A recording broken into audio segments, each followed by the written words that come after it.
Hey, what's going on? Welcome to halftime. I'm here at the Cyclone Fanatic slash wide right and Natty Light game watch. Iowa State trails Texas 14-7. Jared, our friend Levi from Wide Right and Natty Light, you'll probably believe is trying to see how far he can stick a Chinese cheese stick down his throat while I'm going on here at halftime. How are you today, my friend? I'm doing well. I'm glad I don't have to be subjected to that today, though. To Oh, what start are you my talking about? Saturday. This is a great game watch. Oh, It's no, I'm sure active. it's a great time. I would rather not see Levi deep throating things on my Saturday afternoon, especially while Iowa State's losing to Texas. Probably should Oh, have been up 14-0. it And feels like they should be up 14-0, doesn't it? yeah, It's just it like, really does. Yeah. I mean, I don't first know of about all, 14-0 actually. They should have gone up 14-0, but they 10-0 should be at up least. 14-7 or something like At that. least 10. Yeah. Yeah. Thanks to Carl Chevrolet, Carl Auto Group, and our friends at Des Moines and Ames Eye Care. As always, that's where I go for all my eye care needs. I care for the whole family. I'm driving around a Carl Chevrolet Colorado out there. So frustrating in the sense that you feel like you left something out there. If we're being honest, we probably would have taken 14-7 coming into this one for Iowa State. Yeah, thanks for pulling those up, Matt. The stats. Hunter Decker's just with the bad interception, Jared, in the red zone that was very costly, but still the offense looks better. 174 yards. They're moving the ball on this Texas team, which I guess is encouraging based on the last couple of weeks. Yeah, I mean, it's just frustrating because they got off to such an awful start, like a disastrous start where you get I know. the punt blocked, you go 3 and out, you get a punt blocked, and then you get lucky that Texas misses a field goal. You get an opportunity to go up 14-0. Like, man, that's just in that play in the red zone. You just can't have that. Where I mean, Deckers didn't look at anybody besides where he threw the football. No, he stared down one guy. We've seen that. Yeah. I mean, he doesn't appear to be doing that to Hutchinson today, but he still is not seeing the field clearly, which is disappointing. But really good effort by the defense. I thought, it's a weird feeling because you feel like Iowa State still has a chance to win the football game. But I don't know about you, but I would love to know what the live line is right now. I would absolutely bet Texas in the second half. It just it felt like they really let an opportunity slip through their fingers, and it was even then when they get the ball that last time right before halftime, where it felt like they could not give Texas the ball back after they'd gone the length of the field and scored immediately before that. And I think Iowa State's drive it almost was 20 seconds long, and then I think they got I don't remember if there was a penalty or what the deal was, or they completed a pass on third down, and it still didn't last more than that next series. It's just they had to they had to keep themselves on the field right there. And that's what they did such a good job of in the first quarter. You think early part of the second, they were just Iowa State's offense was on the field so much. But then you get into halftime, you look at the time of possession. Iowa State's only had the ball 3 minutes longer than Texas, so at the end, it worked out because you're not able to put in the ball in the end zone that one time. Thank you, Matt Van Winkle, for showing that the live lines right there. I believe that's via DraftKings. Iowa State plus 14 right now. Yeah, I mean, I don't know. Don't bet. Just don't bet on games, everybody. It makes it a lot easier to be a fan. I don't know. Shout out to MJ Anderson, an absolute beast. We were talking here at the watch. Levi was pointing out he has been the top guy on Pro Football Focus this year, and he had a monstrous first half for Iowa State. I just feel like that Texas offense has more to give. They seem very conservative in play calling. I don't know. I expect them to push downfield a little bit more in the second half. Well, and then Ewers missed some pretty wide open receivers. He was actually really bad.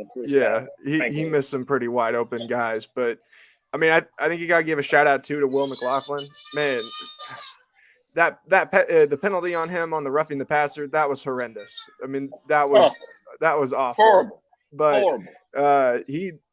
the play that he made in space on Bijan Robinson, I think it was the last play of the first quarter. I mean, that shows you that kid is going to be really good. Like, he is going to be a dog for this defense here in the not so distant future, I think. Can the ESPN broadcast, I feel like this needs to be pointed, or the ABC broadcast has been an absolute joke today. Yeah. The guy with the horns to the play-by-play guy not knowing Matt Campbell's name. This has been an absolute travesty. It doesn't make any sense because I wouldn't think that Robert Griffin III would be such a big Texas guy when he's like, obviously he's a Baylor dude. You know, why is he over here talking about the cannon and like all that stuff before the game? And it seems like everything they talk about is just from the perspective of Texas. You know, it can't be that Iowa State's defense is playing well. It's that Texas's offense is playing terribly. You know, that's just, I don't know. It is just, it's funny sometimes to listen to these guys. And especially when you get Texas on one of these ESPN channels now, and you know ESPN is going to do everything they can to keep boosting Texas's brand here over these next 2 years. I mean, it's just it's funny, dude. It's just stupid. And we have it in our head too, top of it. So we're looking for them to screw up. And when they do, we're gonna pounce on. I'm flabbergasted. I've watched a million games in the Longhorn Network that are more professional than the broadcast we've seen today on ABC, the flagship stations. Yeah. Honestly, right it's bad. It's bad. It's been really, really bad. Listen, I hope Iowa State can just keep it like this. Just keep it within team distance going into the fourth quarter. We thought they'd try and take the air out of the football. Good to see Jerome Brock out there today. They're playing primarily with the three running backs. It's good to see Jalen Noel get some catches, get him in the end zone. It does seem like Hunter is trying to not zero in on Adrian Hutchinson as much as he has been. You see that too? Yeah, and I mean the numbers prove that out. X was 6 targets. Jalen had 6 targets as well. Man, needs to catch those ones right at the end of the first half. That's the kind of things that just keeps setting this offense back. Still, it's like anytime they get a rhythm, they'll get a false start. They'll get something that'll just knock them off, you know, and knock them back behind the chains. Like if they can eliminate those things, false starts, man. Like it's just unreal. Yeah, but it feels like they're close, man. Like, and you can see it, you know, where they go when they get into that tempo and they really start moving. It's like, man, this offense. I mean, they hit, what was it? Those 3 big plays right in a row it was like 16, 21, and 15 right back to back to back. And you're like, okay, like you can really see what the vision is, you know, but then they'll come up, they'll have a false start. They'll, you know, whatever it is, they'll lose something on a screen or something like that. They just got to clean those things up. And I mean, they gave themselves a chance. Like, who can be mad about that going in the second half, you know? I'm with you. I'm not upset. The block punt what pisses me off more than anything. It's just like, it's like whatever. All right. Yeah, like of all the stuff, like, you know, Deckers is he kind of is what he is at this point, and you hope he progresses. I think he's going to. Block punt will pay off more than anything. A roughing the passer call. It's a joke.